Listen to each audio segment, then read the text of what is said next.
Kita bertemu lagi teman-teman semuanya di Morsaka Channel. Bagi teman-teman yang belum follow atau subscribe, silakan terlebih dahulu di follow, di subscribe. Oke, kita lanjut saja. Kita langsung kerjakan soal nomor pertama. Kita baca soalnya ya. Dengan kecepatan 30 km per jam, waktu yang dibutuhkan dari kota A ke kota B adalah 90 menit. Berapakah kecepatan yang diperlukan jika kota A dan kota B akan ditempuh dalam waktu 1 jam? Nah, kira-kira begitulah pertanyaannya ya. Jadi katanya begini teman-teman. Kecepatan 30 km per jam ya ditempuh dalam waktu 90 menit. 90 menit.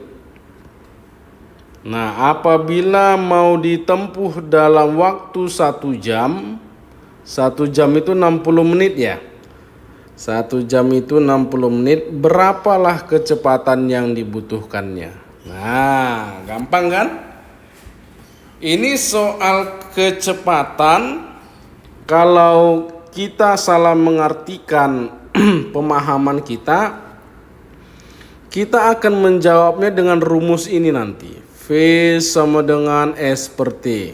Nah, jadi kita cari, tadi sudah ketahui kecepatannya 30, waktunya pun sudah kita ketahui, maka kita cari jaraknya.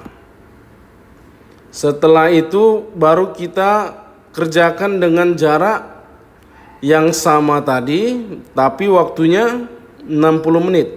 Nah, ini bisa juga diselesaikan. Tetapi cara yang paling cepat kita buat dengan cara perbandingan seperti ini teman-teman. Nah, ini perbandingan terbalik atau perbandingan sejajar. Cara menentukannya begini. Dari 90 menit ke 60 menit itu semakin kecil gitu ya. Nah, maka kecepatannya seharusnya semakin cepat gitu ya, semakin lebih besar.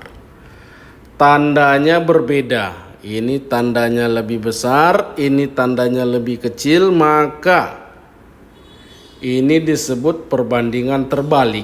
Cara penyelesaiannya bagaimana? Langsung saja begini, 30 per X. Nah, 30 per X. Nah, ini jangan langsung kita 90 per 60, tapi dibalik dia. Dibalik jadi 60 per 90. Oke. Nah, ada yang bisa kita sederhanakan. Ini nolnya bisa kita hapus. Ini sama-sama kita bagi 3. Ini jadi 2. Ini jadi 3. Oke gitu ya. Maka kita cari X sama dengan 30 dikali 3 per 2. Sama dengan 90 per 2. Jawabannya 45. Jadi jawabannya adalah 45.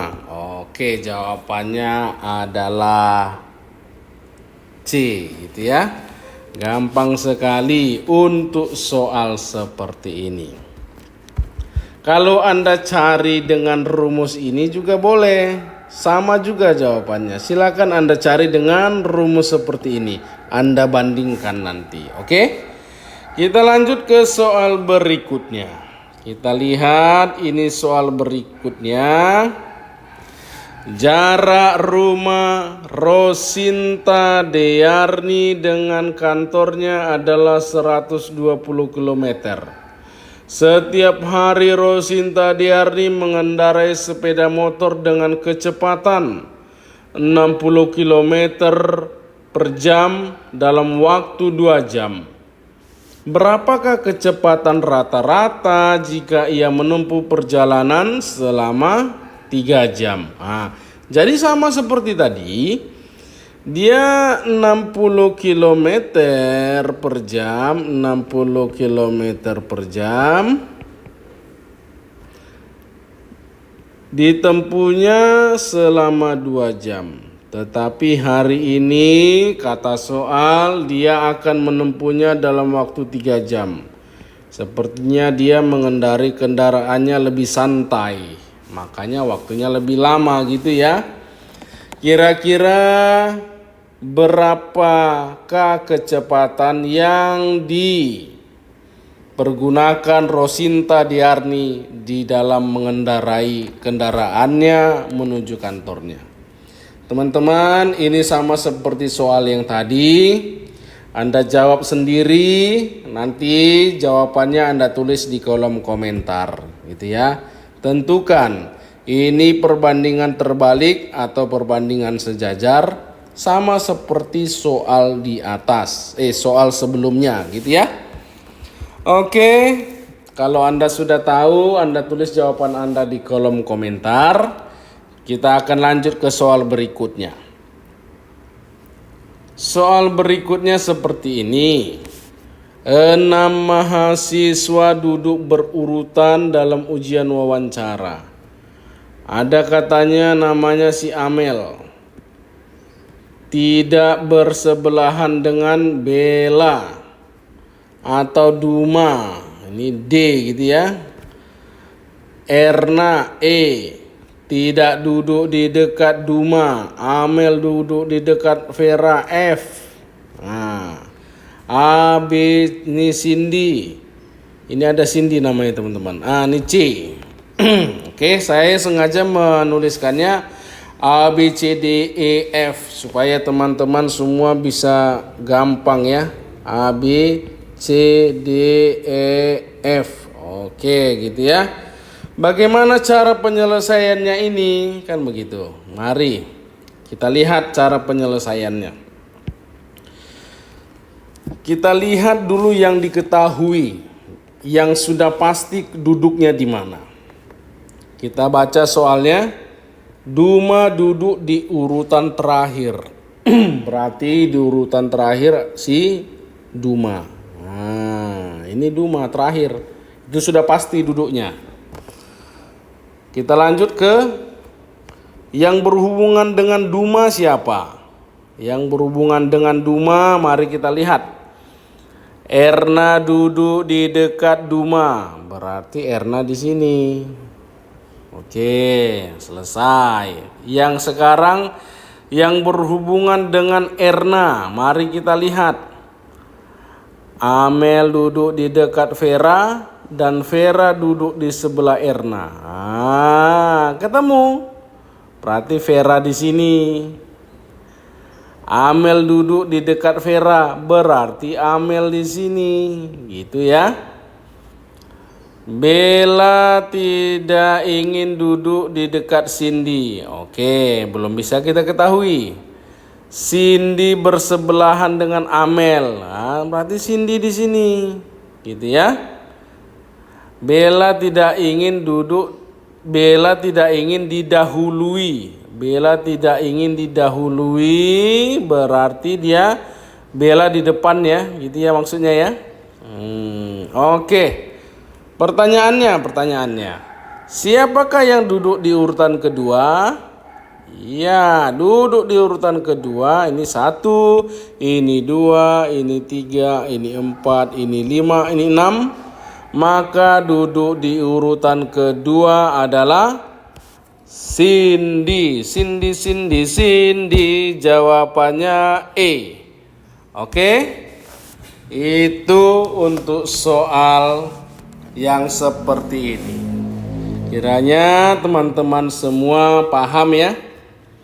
Kita lanjut ke soal berikutnya. Kita lihat. Oke, ini soal berikutnya. Silakan Anda baca terlebih dahulu. Nanti kita jawab bersama-sama teman-teman.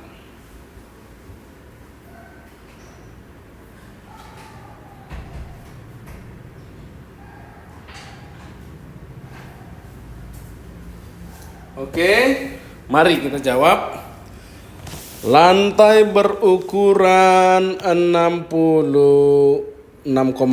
Nah, 6,4 dikali 7,8 akan dilapisi ubin atau keramik dengan ukuran 40 kali 40 cm. Ingat, ini cm, ini meter. Berapakah jumlah ubin yang diperlukan? Nah, kira-kira begini nih, gambarnya begini. Adalah sebuah lantai, kita anggaplah ini teras teman-teman ya, teras di depan rumah kita. Ada ukurannya 6,4 meter, 6,4 ini meter. Ini 7,8, aduh gambarnya salah ya, gambarnya karena berarti ini 7,8 dong, ini lebih lebar, 7,8 meter. Ini 6,4 meter. Nah, oke. Lantas dia mau di keramik, dipasang ubin. Nah, ini ubinnya nih, contoh nih. Ini ubin. Nah, kalau pasang ubin kan begini kan. Nah, ada lagi ubinnya di sini. Oke, di sini juga pasang ubin. Dipasang ubin. Ukuran ubinnya berapa? Katanya 40 kali 40. Ini 40, ini 40. Maka kita samakan dulu satuannya teman-teman. Tadi meter, ini meter. Maka ini kalau ke sentimeter berarti jadi 780 gitu ya. Meter ke sentimeter kan kali 100 ya. Ini juga jadi 640. Oke, pertanyaannya kira-kira begini. Luas tanah tersebut, luas lantai tersebut adalah 780 dikali 640. Akan dipasang ubin sebanyak berapa biji gitu. Akan dipasang ubin, ubinnya itu ukurannya 40 dikali 40. Ada berapa banyak? Dikali N. Nah, itulah banyaknya ubinnya ya. Maka dari sini bisa kita hitung. N sama dengan 780 dikali 640 dibagi 40 dikali 40. Nah, gampang ya. Setelah itu mari kita sederhanakan. Ini bisa dicoret, bisa dicoret, bisa dicoret, bisa dicoret. 4 kali 4 berapa? 16. Sekarang 64 dibagi 16, 4. Maka jawabannya adalah 78 dikali 4. Mari kita hitung bersama-sama. 78 dikali 4, 32. Ini 28 ditambah 3 jadi 31. Maka jawabannya adalah 312. Oke. Maka yang dibutuhkan adalah 312 ubin. Jawabannya adalah D. Paham ya? Paham dong teman-teman semuanya, gampang sekali. Oke, kita lanjut ke soal berikutnya. Ya, ini soal berikutnya. Jika luas persegi dinaikkan 69%, maka sisi persegi akan naik berapa persen? Kan kira-kira begitu ya. Mari kita lihat, kita gambar dulu perseginya. Jadi ada di sini persegi, kita buatlah begini ya. Ini persegi. Nah, ini perseginya. Oke. Dan persegi ini akan, luasnya ini akan naik sebesar 69%. Maka kira-kira perseginya akan lebih gede lagi. Nah, begini ya. Perseginya akan lebih gede lagi. Jadi dia naik 69%. Yap. Oke, yang ditanya nih, yang ditanya. Seandainya ini A. Berarti ini A juga ya, karena persegi. ini B. Berarti ini B juga. Iya, yang ditanya adalah dari A menuju B berapa persen? Nah, segitu aja soalnya. Berapa persen? Cara menghitungnya begini. Berarti harus diketahui dulu B-nya berapa, dikurang A-nya berapa, dibagi A, dikali 100%. Oke, itu dia rumusnya. Tapi kan kita nggak tahu ini. A-nya berapa, B-nya berapa, kita nggak tahu. Mari kita lihat pemisalan. Nah, kalau ada soal begini kita buat pemisalan. Jangan bingung ya. Pemisalan. Nah, misalnya berapa? Terserah kita mau berapa. Tetapi biasanya supaya Anda tidak bingung, pemisalan itu yang paling gampang yang Anda rasa. Nah, saya akan ngasih triknya. Pemisalannya itu 10. Ini angka baik kalau untuk pemisalan persegi. Jadi gampang mengalihkannya. Karena luas persegi itu apa? Luas persegi itu adalah sisi kali sisi. Jadi kalau dihitung pun 10 kali 10 berapa? 100 gitu ya. Sangat gampang. Jangan Anda buat nanti misalnya panjang sisinya adalah 13, 14, 27. Nah, Anda bingung. Nanti 27 pangkat 2 berapa? Nah, jadi Anda bingung. Makanya biasanya itu dibuat dia 10 supaya gampang menghitungnya. Oke, kita anggaplah ini yang pertama. Kita anggaplah ini yang kedua. Kita cari dulu. Kalau yang pertama ini, yang pertama dari luas yang pertama ini kan luasnya adalah sisi kali sisi ya. Berarti A kali A. Oke, maka ini adalah 10 dikali 10. Maka ini jawabannya 100 gitu ya. Nah, luasnya katanya naik 69%. Nah, ini luas naik 69%.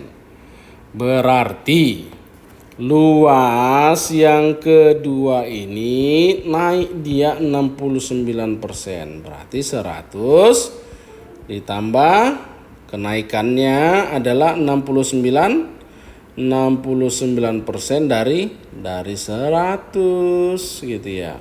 Oke.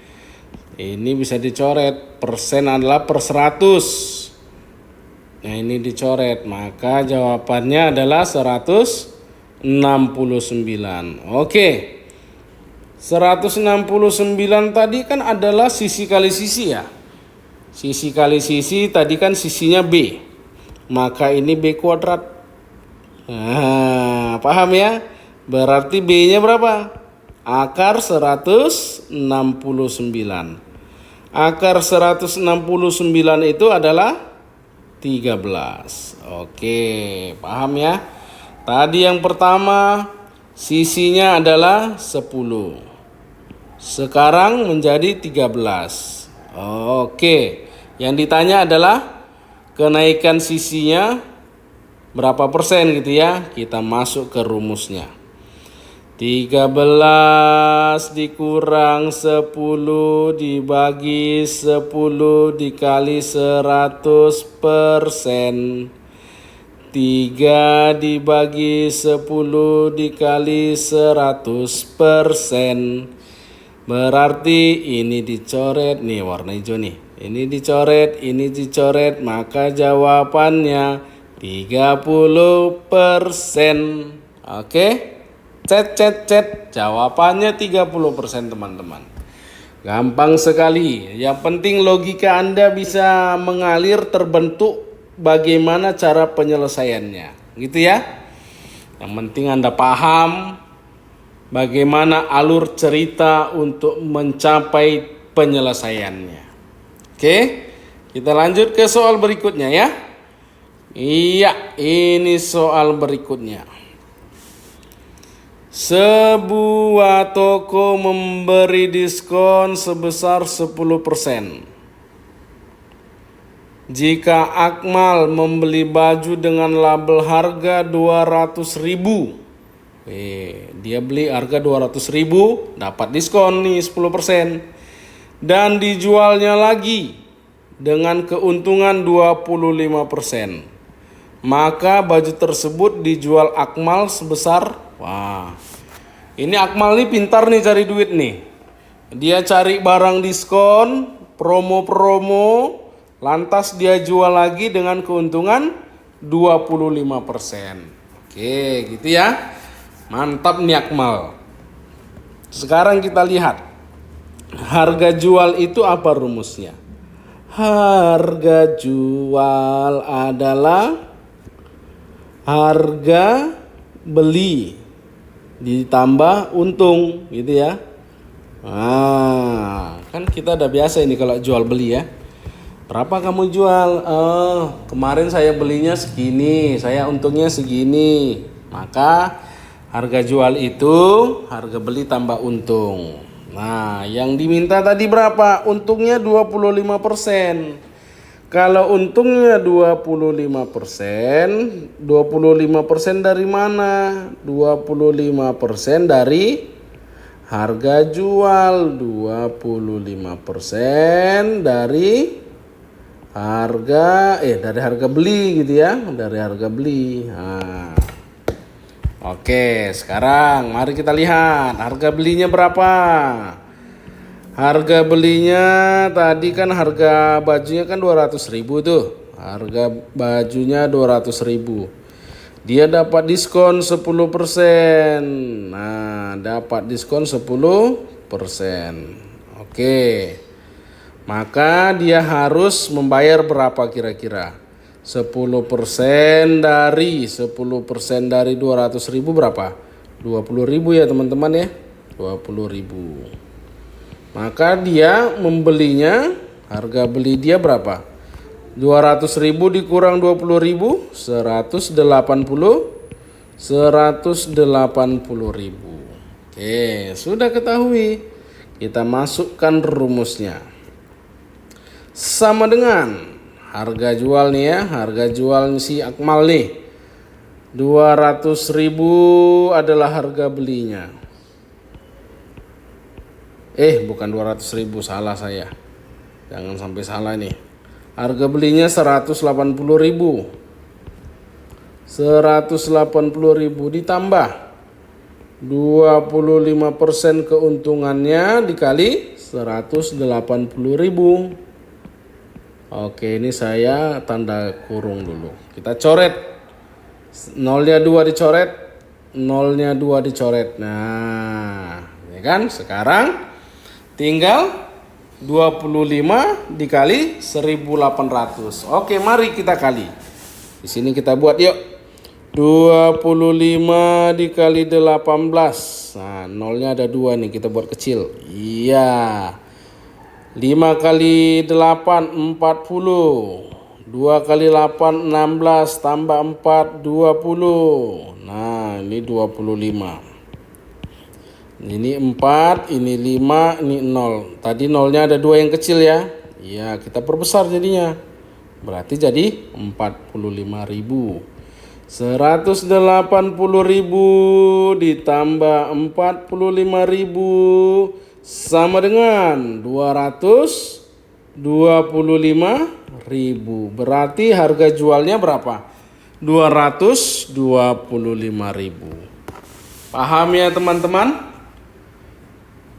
Sangat mudah dipahami bagaimana dengan kerangka berpikir kita supaya kita mampu menyelesaikan, mengartikan soal tersebut ke dalam bahasa matematika.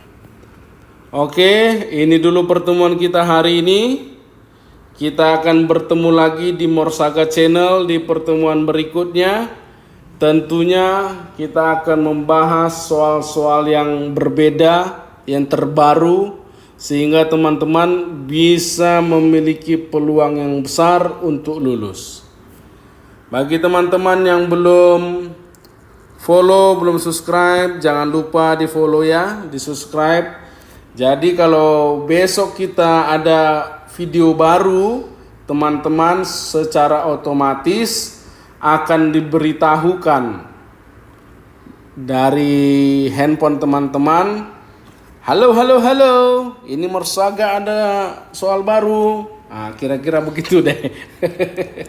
Oke, ini dulu pertemuan kita hari ini. Kita bertemu lagi di video berikutnya. Terima kasih.